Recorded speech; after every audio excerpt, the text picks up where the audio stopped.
Hi everyone, स्वागत आहे तुमचं आजच्या नवीन ब्लॉगमध्ये। वेदच्या बर्थडेची तयारी सुरूच आहे। कालपासून बरीच कामं झाली आणि आज पुन्हा नवीन काही गोष्टींची शॉपिंग करायची होती। आता ह्या ब्लॉगमध्ये मी काय शॉपिंग केली हे जाणून घेण्यासाठी हा ब्लॉग शेवटपर्यंत नक्की बघा। चला तर मग आजच्या ब्लॉगला सुरुवात करूया। 2 दिवसापासून सारखा पाऊस चालू होता। आज जरा पावसाने विश्रांती घेतली असंच म्हणता येईल। त्यामुळे आज सकाळपासून माझा बाहेर जाण्याचा प्लॅन होता, म्हणून सुरुवात केली मिसळपासून।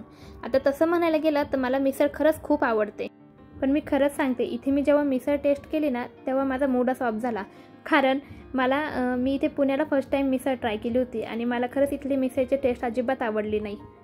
आणि तेव्हाच मला नाशिकची आठवण झाली, कारण नाशिकची मिसळ खरंच खूप बेस्ट, खूप छान लागते नाशिकची मिसळ। आणि मला नाही वाटत नाशिकला जशी मिसळ भेटते तशी दुसरीकडे कुठे मिळत असेल। आणि नाशिकवरून जर हा व्हिडिओ कोणी बघत असेल तर तुमचं पण मत हेच आहे का, मला नक्की कमेंटमध्ये कळवा। नाश्ता वगैरे झाल्यानंतर आम्ही लगेचच शॉपिंगला सुरुवात केली। सर्वात पहिले वेदला ड्रेस घेऊ म्हटलं। त्याच्या बर्थडेसाठी त्याला मस्त ड्रेस घ्यायचा होता। आता कालच्या ब्लॉगमध्ये आम्ही मॉलला गेलो होतो, तर मॉलमध्येही मी त्याच्या बर्थडेसाठी ड्रेस बघितला, पण मला तिथे बर्थडेच्या हिशोबाने काही ड्रेस भेटलाच नाही, तर म्हटलं वेगळ्या शॉपमध्ये घेऊ। आता आम्ही ह्या शॉपमध्ये आलो तर ह्या शॉपमध्येही काही फारसं कलेक्शन नव्हतं। त्यांनी ड्रेस दाखवले पण आम्हाला काही आवडले नाही, कारण ते खूप साधे ड्रेस होते। बर्थडेच्या हिशोबाने त्यांनी एकही ड्रेस दाखवला नाही। माझा आणि वेदच्या पप्पाचा, आमचं दोघांचंही पहिलेच ठरलेलं होतं, त्याला काही खूप हेवी ड्रेस नाही घ्यायचा आणि खूप सिंपलही नाही घ्यायचा, कारण जास्त हेवी ड्रेस घेतला ना तर बाळ त्या ड्रेसमुळे आधीच चिडचिड करता। आणि बड्डेच्या दिवशी प्रत्येक बाळाची तर चिडचिड होतेच। 1 वर्षाचं बाळ असेल तर त्यांना बड्डे म्हणजे काय हे समजतच नाही, त्याच्यामुळे त्यांची चिडचिड होतेच।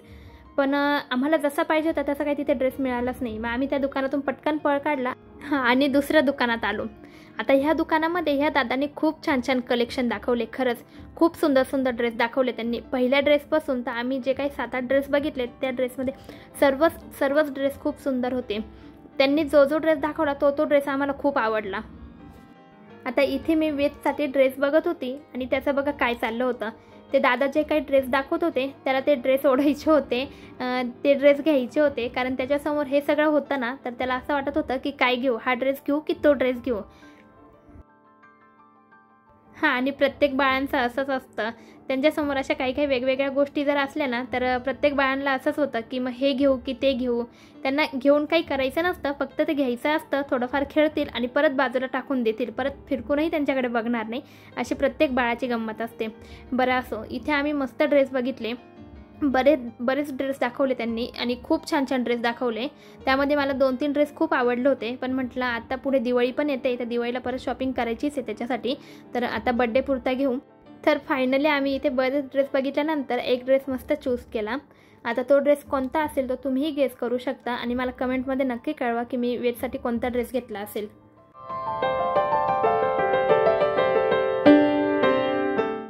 वेदच्या बड्डेच्या ड्रेसची शॉपिंग झाली आणि लगेचच मी सुद्धा माझ्यासाठी साडी घ्यायला आली, कारण त्याच्या बड्डेसाठी मला देखील मस्त साडी घ्यायची होती। आणि त्याच्या ड्रेसची शॉपिंग केली ना, त्या शॉपच्या जवळपासच हे दुकान होतं, 2-3 शॉप सोडूनच हे दुकान होतं। तर मला हे साडीचं दुकान दिसलं, म्हटलं आपल्यालाही साडी घ्यायची आहे, तर मग कामात काम तेही करून टाकू, तर त्यासाठी मी इथे आली। आणि यांनी पण खूप छान छान साड्या दाखवल्या। आता मला डिझायनरमध्येच साडी घ्यायची होती, काठपदरची तर काही घ्यायची नव्हती, कारण बऱ्याच साड्या आहे माझ्याकडे काठपदरमध्ये, पण म्हटलं थोडीशी अशी डिझायनर पार्टीवेअर थोडीशी बघू। आणि ती साडी माझ्याकडे आहेत पण जास्त नाही आहे, तर वेदच्या बड्डेच्या निमित्ताने म्हटलं तीही साडी होईल, मग त्या हिशोबाने मी इथे साडी बघत होती।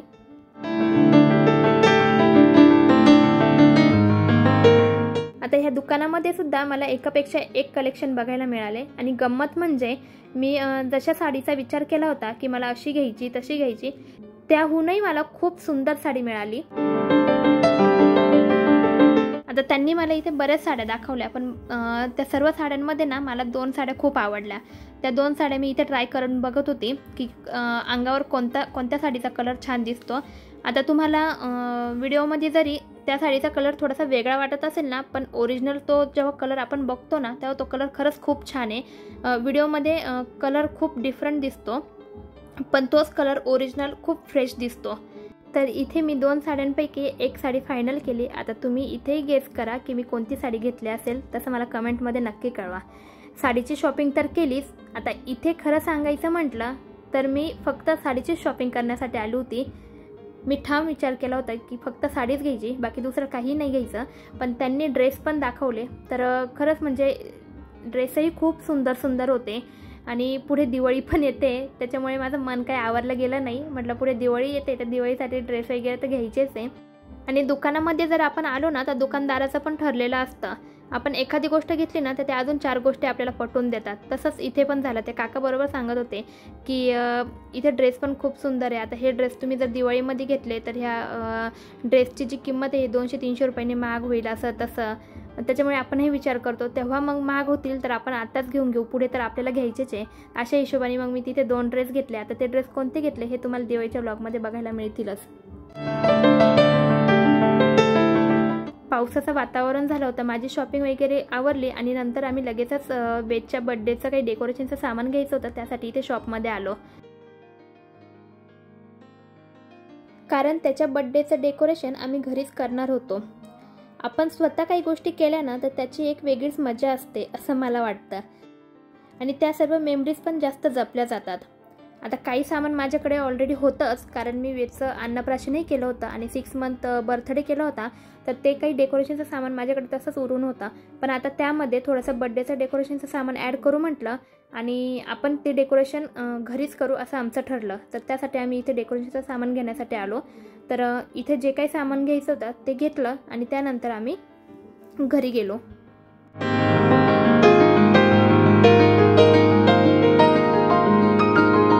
घरी यायला मला साधारणतः 3 ते 3:30 वाजले होते. त्यानंतर मी ब्लॉग काही शूट केला नाही, कारण व्हिडिओचे काही थोडेफार कामं होते तर ते केले. आणि त्यानंतर मी पण थोडासा आराम केला. वेद पण झोपलेला होता. मग मी संध्याकाळीच ब्लॉग शूट करायला घेतला. तर 6-6:30च्या आसपास तो उठला. मग त्याला आता खायला काय द्यायचं, तर किवी देऊ म्हटलं. आणि आज मी त्याला फर्स्ट टाईम किवी देणार होती. आणि मनात मला थोडीशी शंका होती त्याला आवडेल की नाही, कारण तो पहिल्यांदाच हे फळ खाणार होता. आणि कधी कधी असं होतं बघा, आपण बाळाला एखादी गोष्ट जर फर्स्ट टाईम देतोय ना तर ती टेस्ट त्यांना फारशी आवडत नाही. पण तीच गोष्ट जर त्यांनी एकदा दोनदा खाल्ली ना तर ती टेस्ट त्यांच्या लक्षात राहते, मग त्यांना काही वाटत नाही. पण इथे वेदचं तसं काही नाही. मला पहिले वाटलं होतं की हा किवी आवडीने खातो की नाही, कारण मी याला पहिल्यांदाच आज किवी देणार होती. पण जेव्हा मी त्याला ती किवी खायला दिली ना तर तो मस्त क्यूट एक्सप्रेशन देऊन ती किवी एन्जॉय करत होता. आणि मी त्याच्याकडे बघतच बसली, कारण ना किवी थोडंसं आंबट लागतं. तर पण त्याच्याकडे पाहून हे असं काही जाणवलंच नाही की किवी त्याला आंबट वगैरे लागत असेल, की हा पहिल्यांदा खातोय. असं वाटलं की मी याला नेहमी देते आणि याला ही टेस्ट माहिती आहे. अशा प्रकारे तो किवी एन्जॉय करत होता. आणि गंमत म्हणजे मी पण किवी फळ हे पहिल्यांदाच खाल्लं, मी याआधी कधी किवी खाल्लं नव्हतं. पण खरंच खूप छान लागलं हे फळ टेस्टला.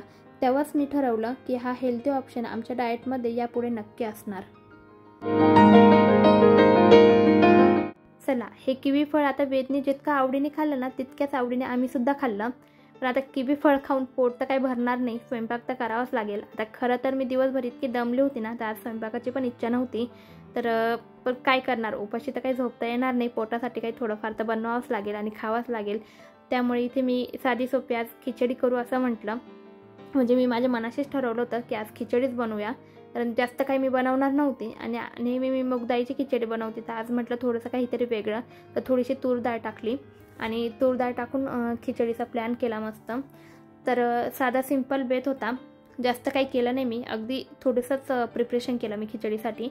कांदा आणि टोमॅटो चिरला, त्याच्यानंतर तूर डाळ तांदूळ वगैरे एकत्र करून घेतले आणि छान असे परतून घेतले. त्यात पाणी टाकलं, पाणी थोडंसं जास्त टाकलं आणि खिचडी मस्त शिजवून घेतली. आणि वेदचं बघा इथे मस्त खेळायचं काम चालू होतं. मी किचनमध्ये असले की त्यालाही किचनमध्येच येऊन खेळायचं असतं, हे त्याचं ठरलेलंच आहे. वेदसोबत खेळत होती आणि तोपर्यंत इकडे खिचडी पण शिजवून तयार झाली होती. तर हे बघा, खिचडीमध्ये थोडंसं जास्त पाणी टाकलं ना तर ती खिचडी अशी थोडीशी ओलसर असते ना, ती खूप छान लागते खायला. आणि खरं तर तूर डाळ जर टाकलेली असती ना तर ती खिचडी अशी थोडीशी ओलसरच छान लागते खायला. तुम्ही जर कधी म्हणजे पाणी वगैरे जर थोडंसं खिचडीला कमी टाकत असाल आणि मोकळी करत असाल ना तर तूर डाळीची जर खिचडी करायची असेल ना तर थोडंसं पाणी जास्त टाकून बघा, टेस्टला ही खिचडी खरंच खूप छान लागते. आणि त्या खिचडीवर थोडंसं तूप आणि उडदाचा पापड आणि त्यासोबत थोडंसं लोणचं, हे सर्व जर असेल ना तर खरंच जेवणाची मजा काहीतरी वेगळीच असते. जेवण वगैरे झालं आणि लगेचच म्हटलं भांडे वगैरे घासू. आता मी सांगितल्याप्रमाणे मला आज खरंच खूप कंटाळा आला होता, कारण दिवसभर ना खूप फिरणं झालं होतं. त्याच्यानंतर व्हिडिओचे कामं वगैरे. तर बऱ्यापैकी मला कंटाळाच आला होता. पण म्हटलं हे भांडे जर आत्ता घासायचे ठेवले ना तर उद्या सकाळी परत आपल्याला उठून त्या भांड्यांपासूनच सुरुवात करावं लागेल. मग जे काही एक्स्ट्राचे काम आहे ना मग त्या कामांना परत उशीर होतो. त्याच्यामुळे मग माझा थकवा वगैरे थोडासा बाजूला ठेवला आणि सर्व भांडे घासून घेतले. आता भांडे घासल्यानंतर कामं कुठे संपता का, तर पाऊस चालू आहे त्याच्यामुळे कपडे काही सुकत नाही. तर ते जे काही ओले कपडे होते ते इथे स्टँडवर टाकायचं काम चालू होतं आणि इथेच मी माझा व्हिडिओ पण एंड केला. तर व्हिडिओ कसा वाटला ते मला कमेंटमध्ये नक्की कळवा.